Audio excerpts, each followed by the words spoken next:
Auf dem Platz, wo die Feradia 500 Jahre lang stand, hat sich nichts verändert. In den Fundamenten der historischen Moschee wächst das Gras.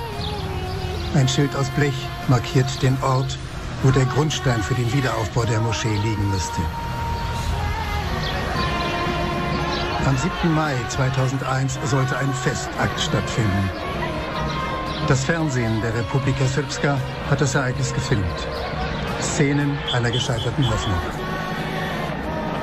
Der geistliche Führer der bosnischen Muslime, der Reis El Ulema, war aus Sarajevo gekommen. Uvažene dame i gospodo, eminencije, ekscelencije, cijenjeni prijatelji. Svi smo mi potomci Ademovi ili Adamovi. Aber seine ökumenische Botschaft drang nicht an serbische Ohren.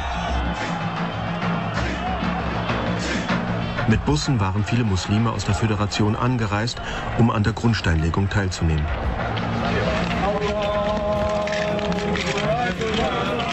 Jahrelang hatten die bosnischen Muslime für ihre Moschee gekämpft. Immer wieder hatten die bosnischen Serben den Wiederaufbau verhindert, bis sie von der Zentralregierung und der internationalen Gemeinschaft angeordnet wurde. Politiker, Diplomaten und öffentliche Würdenträger waren zum Festakt angereist. Der Reis wollte die feierliche Grundsteinlegung vornehmen, dann eskalierte die Gewalt bei den bosnischen Serben.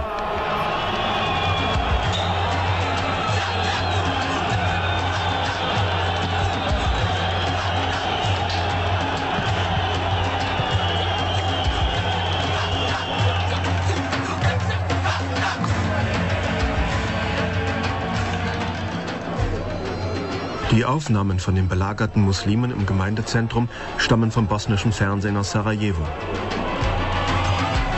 Die Szenen aus der Perspektive der Angreifer haben serbische Kameramänner gedreht. 6 Stunden lang herrschte Chaos rund um das Gelände des Muftiats. Die serbische Polizei strengte sich nicht sonderlich an, den Mob in Schach zu halten und die eingeschlossenen Ehrengäste aus ihrer misslichen Lage zu befreien.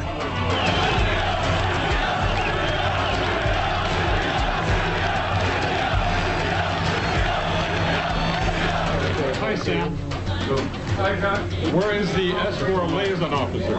Where is S4? Where are the 20,000?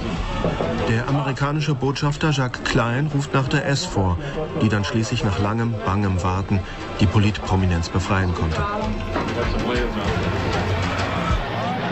Die Bilanz dieses 7. Mai 2001, Dutzende von Verletzten, von denen einer stirbt. Der Wiederaufbau der Moschee, das Zeichen der Versöhnung, auf das die Muslime schon so lange warten, war damals und ist auch heute nicht in Sicht.